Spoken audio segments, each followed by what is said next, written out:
He had 45 McDonald's across the land, stealing all the money he can. Roofman! Toys R Us, remember those? Jeffrey Manchester living under their nose. Roofman! Roofman! Roofman!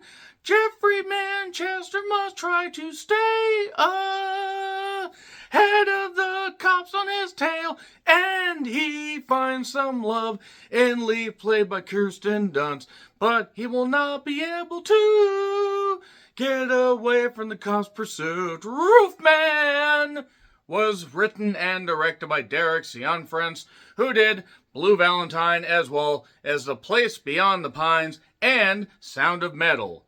And I need to check out Blue Valentine again. I remember really enjoying that. This is also allegedly written by Kurt Gunn and is based on the life and criminal career, if you can call it that, of Jeffrey Manchester, played here by Channing Tatum. Channing Tatum, who is a very, very funny and very diverse actor. I mean, I love Fly Me to the Moon, even as many problems as that movie had, admittedly. Channing Tatum really has proven himself to be just more than a guy with great abs and a guy that really does have that GQ look. I mean, he really has proven himself with a hell of a filmography, even with the problem films, that he is pretty goddamn capable. Blink twice, let's just ignore the fact that that movie happened because that movie is doomed from the start. But yes, Jeffrey Manchester, this is a guy that was a career criminal, shall we say. And if you don't know the story of Jeffrey Manchester, I'm going to tell you this according to Google and according to really any news reports that you see, whatever. Just Google it, YouTube it, whatever.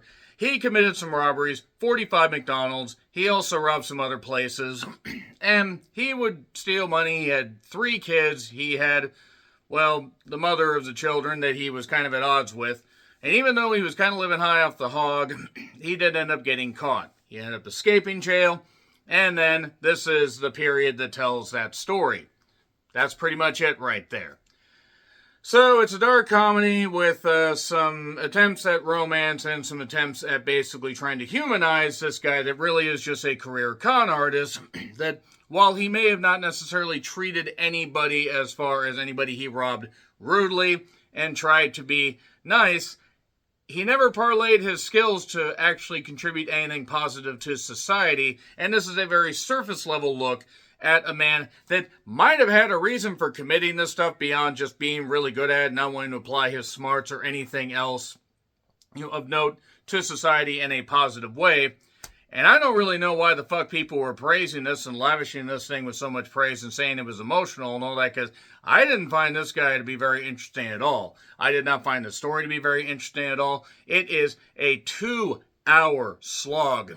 This thing went all over the map while not going anywhere. It's somewhere in North Carolina, and basically, I mean, wherever this was actually filmed, but that being said, you have other characters populating this, and I guess it holds true to the story according to news reports and stuff like that.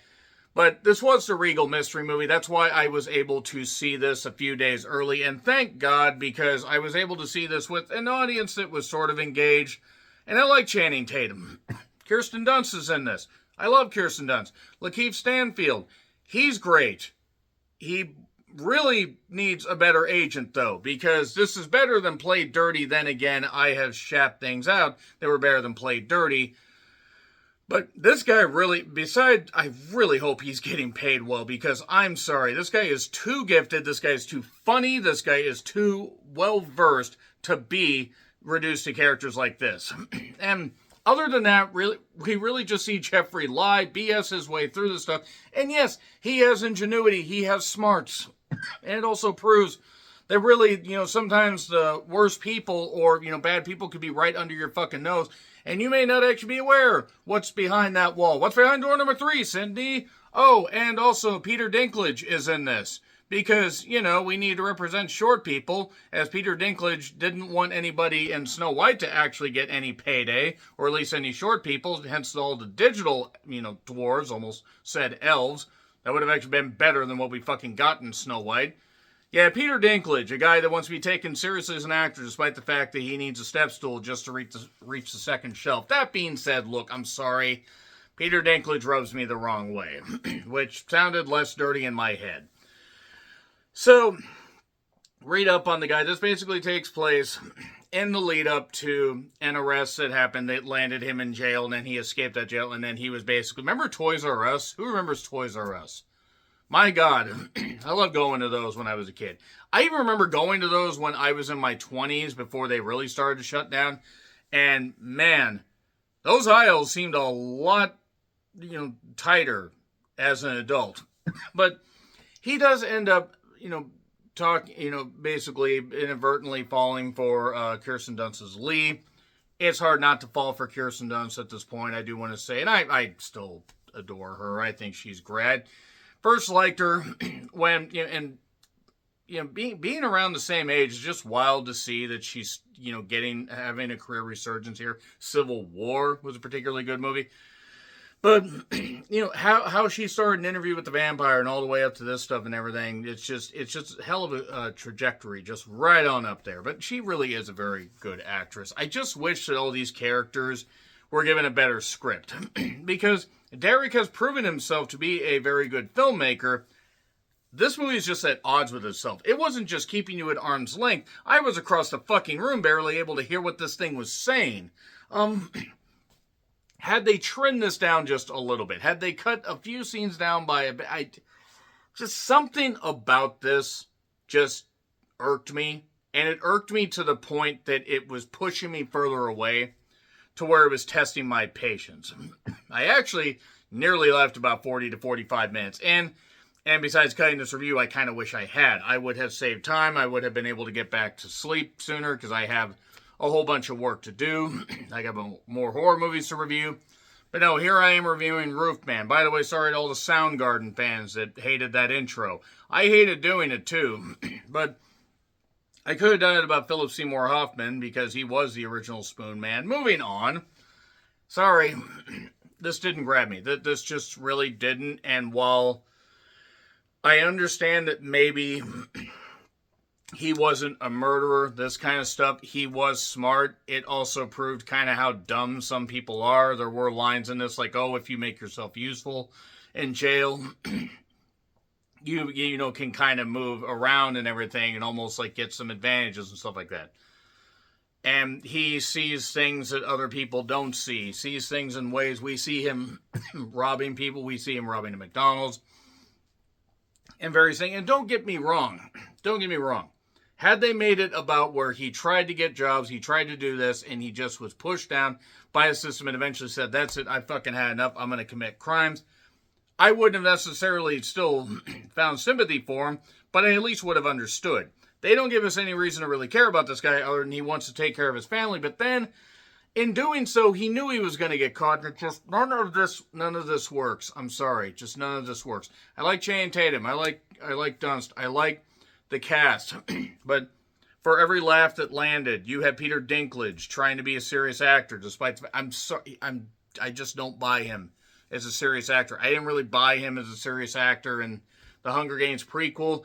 Yes, I know he has had dramatic turns and everything, and I'm not saying that he's the worst person in the world, but he is somebody that, quite frankly, should be on a lot of people's shit lists for thinking that he is so much better than a lot of other short people when he costs them paydays because they need to be taken more seriously. This guy that can barely jog without, laughing. Oh, look at his little legs. Okay, not picking on Peter Dinklage.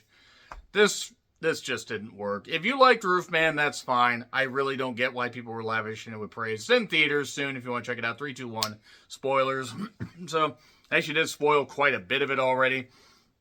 He ends up caught by the end. By the way, just in case you're wondering. Now, the people that he put in the freezer of the, of the McDonald's so he could rob them, he ended up even giving one guy his coat. But he ended up eventually caught after getting a whole bunch of money. From that, cutting holes in the roof, from that and other robberies that he committed, he was able to have a nice house with nice cars and everything. No explanation, and he is able to give his daughter the birthday that she always wanted, and a bike. Oh, and then the police suddenly show up. because Steve, Lakeith's character, realizes, wait a second, that looks just like you. And he doesn't, and he's a former military guy, by the way. Steve and them used to be, I believe, platoon mates, whatever, in Afghanistan. So, yeah, Jeffrey ends up getting arrested. He ends up getting put in jail, getting a lot of months for each person because it was a kidnapping charge of federal kidnapping, but they know he committed more crimes, but it's just for these. And he's going to be in jail for quite a while.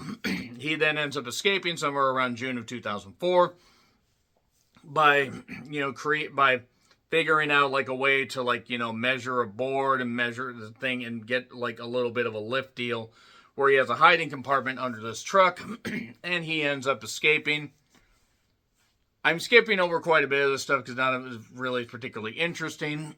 He ends up eventually inside a Toys R Us and kind of makes a little fort, shall we say, in this display thing by this access hatch. But they never think about, checking behind the wall and everything because it's just like a silly thing. He cleans up that place. He also eats way too many sweets, so he ends up needing to get dental work later, which kind of turns out to be a little bit of his undoing. And along this way, Lee, who is working there at Kirsten Dunst, he falls for her. He realizes Mitch, Peter Dinklage, is a bit of a dickish boss.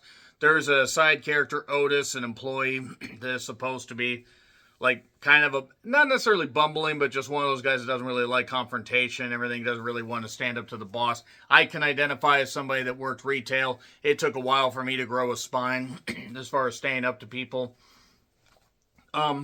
Realistically, you gotta stand up to your boss sometime. And I'm not saying, by the way, punch him out, even though we all like to. You gotta stand up and say, like, no, you know what? I'm kind of tired of being pushed the fuck around. And it can go one of two ways. They get rid of you for insubordination, which isn't really how insubordination works, or they could understand you and realize, thank you, let's, move on from this, and I'll give you more hours. Lee is going through a divorce with a guy also that is named Jeffrey. Now, she doesn't know that Jeffrey's there yet, but Jeffrey figures out, smart ways to turn off the cameras so he can just go commit crimes, steal stuff, pawn stuff off, video games, this kind of stuff. All this inventory is missing. And it takes Mitch forever to realize it, basically because it's off the first shelf. Yeah, I'll stop making fun of Peter Dinklage one day. Shut up. But he also ends up falling for Lee.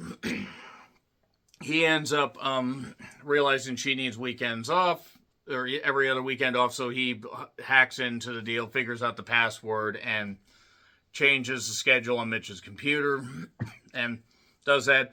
He ends up finding out about a toy drive, ends up taking some toys, some return toys, by the way. They were supposed to go back to corporate, but they're not sellable. He takes them, trying to do a good deed, and gives them to a church. And the lady, and I don't remember the lady's name, but very, very Southern, nice actress, nice enough actress. She plays the Southern Baptist wife well.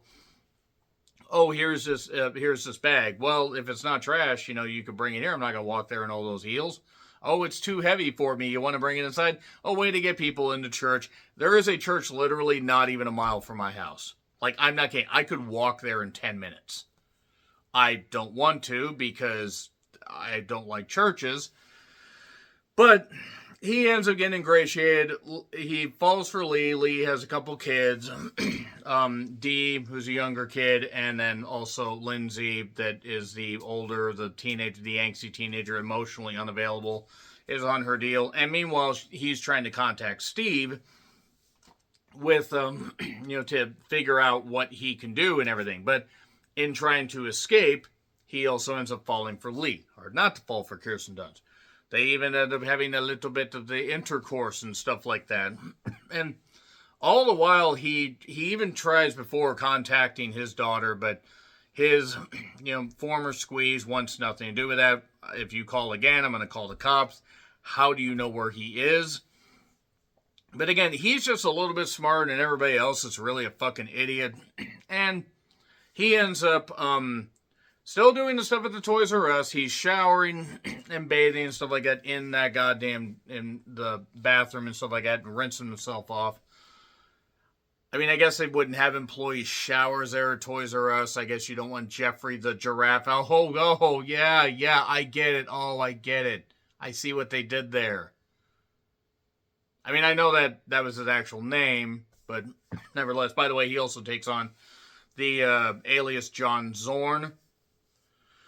Whatever. Lord Zed would have been better. John Baptiste Emmanuel Zord. Now, nevertheless, he ends up basically falling for Lee. And in his time of, basically need, he pawns some stuff to get dentist work. Now, they do take x-rays.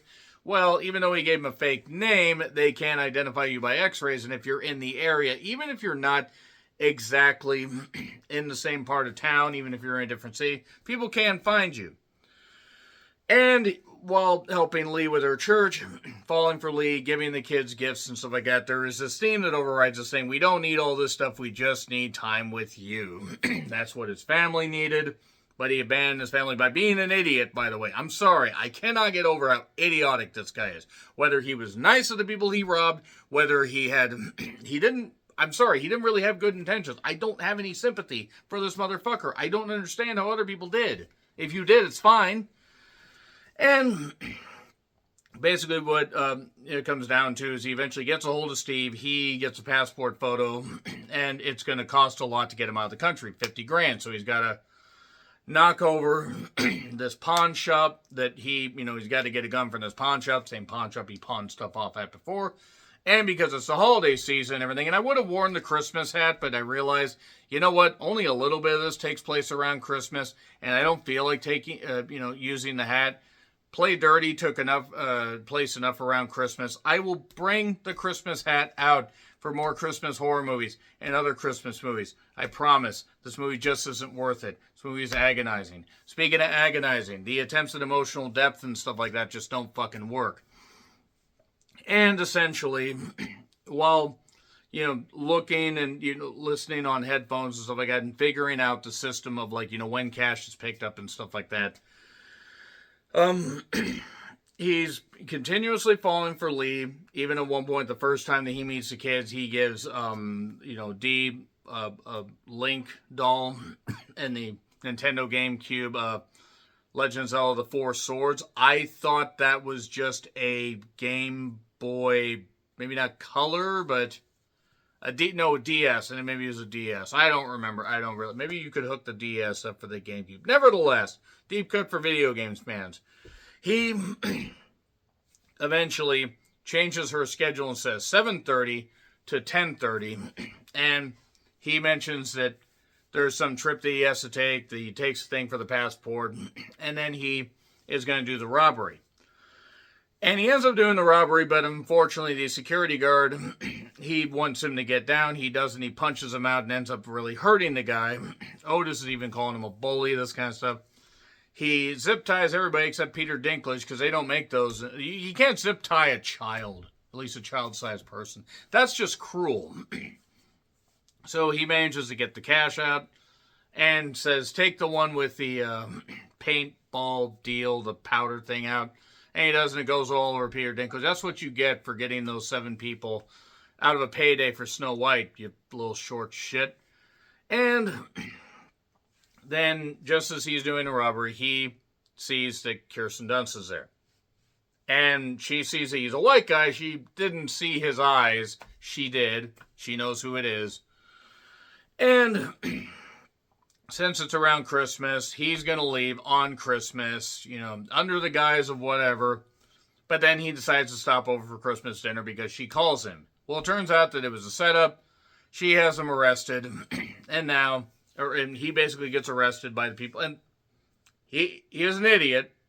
He shouldn't have gotten away with it, and I'm glad he didn't.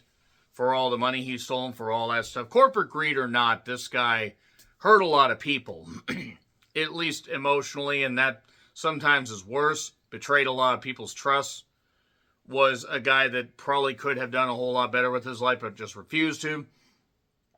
And then he's arrested. He's reflecting on all this stuff. Lee visits him in jail. And he asks about the kid, this kind of stuff, but you know what? She forgives him. She's a church-going girl and all that. And then we get some text.